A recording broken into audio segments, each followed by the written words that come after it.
This your man, the I and the mean to the rod, the STL stranger, Umar Lee, here with Umar Unplugged. And I am here with one of the young rising voices in the politics of the city of St. Louis, Bruce Franks. That's a junior, right? Junior. Yeah. All right. And what are you running for? I'm running for state representative in the 78th district. State representative in the 78th district. Who is your opponent? My opponent is Penny Hubbard. Penny Hubbard. Okay, there's a lot of Hubbard, so it's hard to keep track of which one you're running against.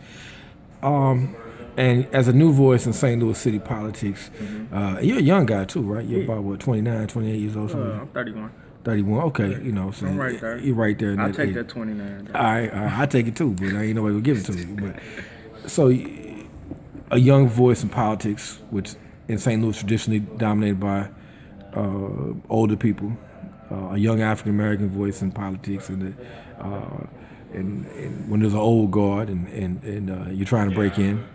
And so let's just kind of back up and see who is Bruce Franks Jr. Okay. So where'd you grow up, Bruce? I grew up on the south side. I grew up 4300 Gibson. You grew up on the Give? Yeah. Okay. Yeah. All right. Back before it was the Grove. Back before it was the Grove. Man. Yeah. You know, when you had to get your line and push back at Billy's and white donut store down the street. That's right. Yeah, $3-4. You talk to him. Yeah. So yeah, I grew up on Gibson. Didn't Hitman T mother have a spot on that block for a minute? Who? Hitman T. You might be too young for that. It was a famous blood. His mother had a spot over there for a minute. Yeah.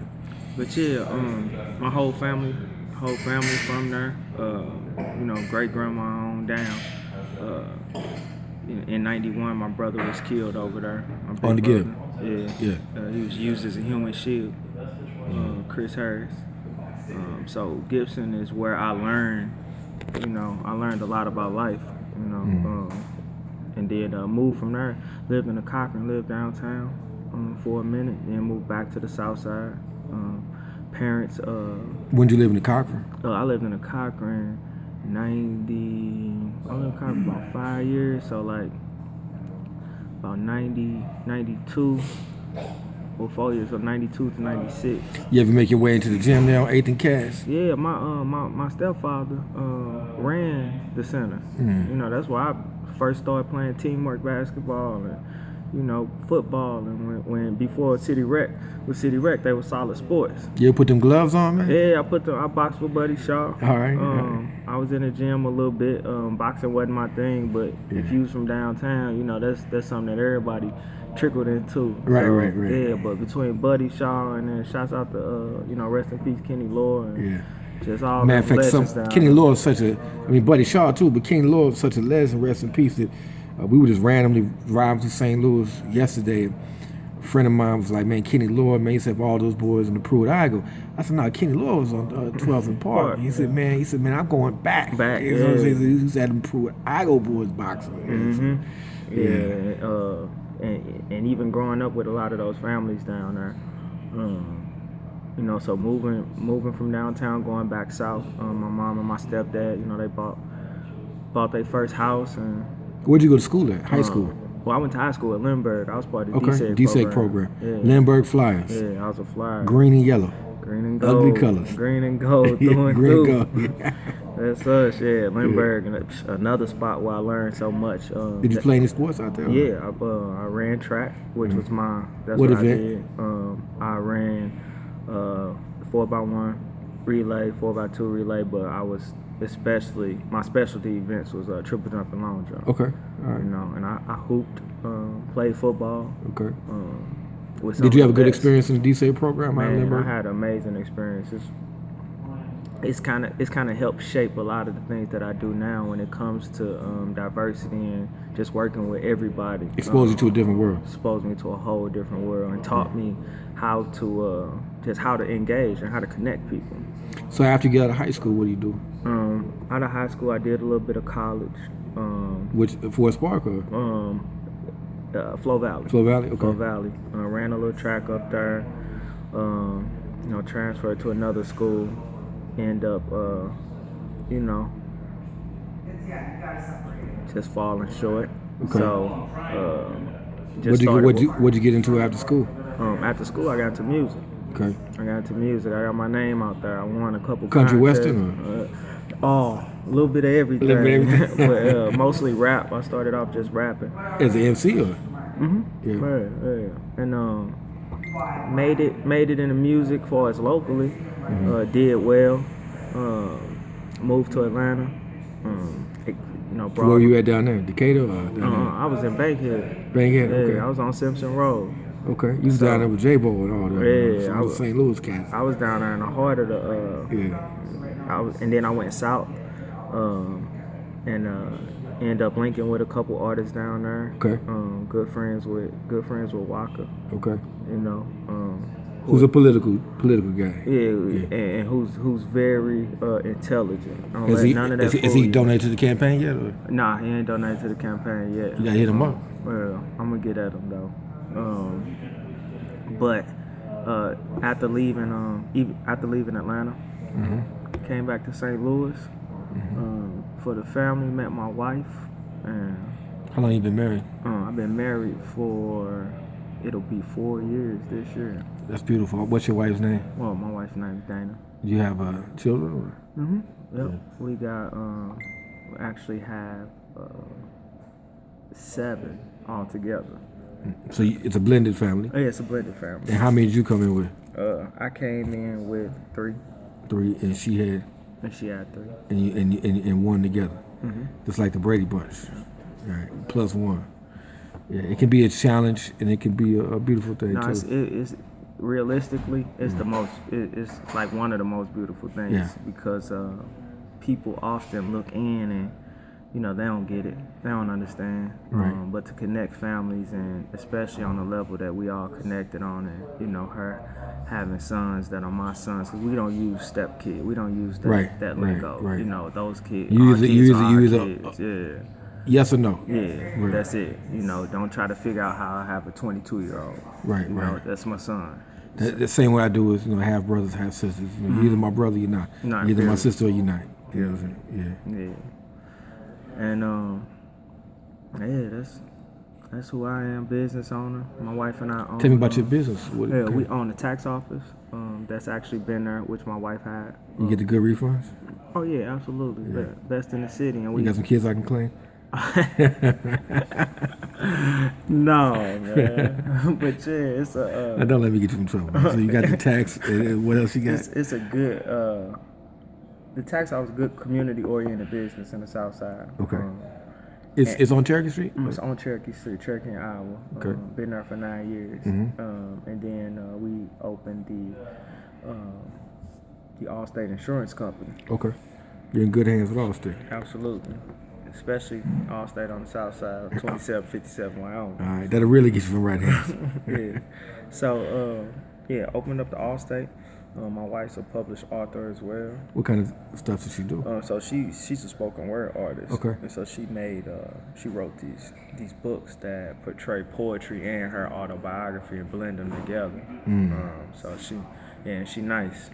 Good. I have to check it out. So that's it, man. Eclectic family. I'm gonna ask you what everybody gonna want to ask you, and they may not ask you. What's up with the facial tattoo? So so basically, I'll take these off to sound clearer. Yeah. So basically, before we were just talking about my story, to get more detail, I've been to. It's a combination of things. I've been to over 120 funerals. Okay. Of peers, brothers, cousins, and not people that died from illnesses or old age. People that were killed in these streets. People that were killed and died violently. So that's where it stemmed from, and the idea came from The Crow, the movie The Crow. When in the movie The Crow, you remember he got engaged. They were about to get married, and guys came in, killed him and his girl. He came back to life, avenged the death. And so he had these tattoos. So what happened in 2006, I was actually in a relationship at that time. That's before I met my wife.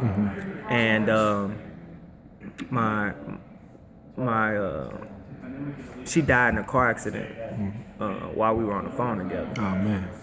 So Here in St. Louis? yeah, here in St. Louis, in North County. And then 3 days later, my grandmother, who was a staple in the Gibson neighborhood, she passed away as well. Who was, who helped raise me along with my mother. So, that was one of the hardest times, of my life. Probably the hardest up to this point. And so I got the tattoos as kind of like for all those tears that I eventually just failed to cry. The tears that failed to fall. So. Now moving on to politics. What made you decide to want to run for office? After being out in the movement, and from day one, when Mike Brown was killed, and my transition from the earlier days out there into the later days, how I started to really form solution and see what the real solution was. You were doing a lot of peacekeeping, as I remember. Yeah. But I didn't start off as a peacekeeper. Peacekeepers grabbed me and kind of and molded me into that, into that life. And it was great. It was perfect for me because, we're protecting our people. We're in the front lines every single time. And then I just got to a road of what I thought solution looked like, what I feel like solution looked like. And what did that look like for you? And that meant empowering our communities, educating our communities on so many different levels, though. And now, one of the most important levels is political empowerment and political education, because when growing up, I didn't know anything about local politics. Nobody taught me what an alderman or what state rep was or what that job was and so on and so forth. And these are the positions that really directly affect our community, and for our community not to be educated or as even excited about local politics. That's one of the things that drove me into running for politics, just so people know you got somebody that's actually from the community, that cares about the community, that'll do whatever they need to do for the community. What are the three main issues that you care about the most? I mean, there's a lot of issues, but if you could name three. Okay, if I can name three, crime prevention from the root cause. And you have a good relationship with a lot of members of law enforcement too. Oh, right? Absolutely. You just had the charity basketball game. Right? Yep, just had a charity basketball game. And we used that as a form of mending that broken relationship, but mending it with those who we can mend it with, because at the end of the day, we still got bad apples that we got to get out of there. Right. But three most important, all of them, like you said, all of them are important, but if I could pick three out of those, crime and violence is one. Yeah, crime prevention from the root cause, financial literacy and financial empowerment for our neighborhoods. Too many unbanked and underbanked residents in our communities. And the third has to be our education, with our public education. Really finding resources to empower our public education and get it What to do you where think it about needs the to be. state of our St. Louis public schools right now? I think the state it's in is that's the right word for it would be in a state of need. We need, and I don't think that it's not that we have teachers that don't really care. It's not that we have students that don't want to learn. It's not that we have administrators that don't want to be there. It's the fact of we need more resources. Now you say you went to Lindbergh as part of the DSEC program. The DSEC program is now VIC. Do you support the continuation of that? Not if we can get our public schools, our St. Louis City public schools, the same resources. Because I would have loved, and my parents would have loved for me to go to Roosevelt. would have loved for me to go to Bern if they had the same opportunities and resources that they had. Now I love what the VIC program did for us, you know. But if we could get those same opportunities within our community and those same tax dollars coming into the school and just opportunity as a whole, then because it's about the community schools. If you got to name one inspiring figure from history, who's it? One inspiring figure from history.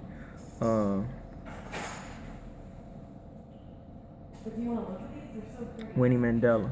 Winnie Mandela. If you got favorite rapper of all time, the greatest MC of all time, in your Eminem. Eminem? Yeah. Oh man, that's mine. We're gonna have to argue off. That's all good. We'll argue off camera. Anybody who know me know that's mine. That's what it is. Okay, all right. And if you had to say one message to people, like, well, who is Bruce Franks? Why should I vote for him? Basically, what would you tell them in the short synopsis? I'm a superhero.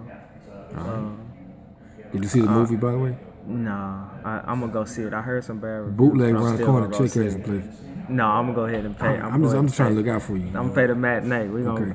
But in all reality, the moment we look at ourselves as superheroes do two things. They save those who sometimes don't want to be saved, and they save those who sometimes don't know they need to be saved.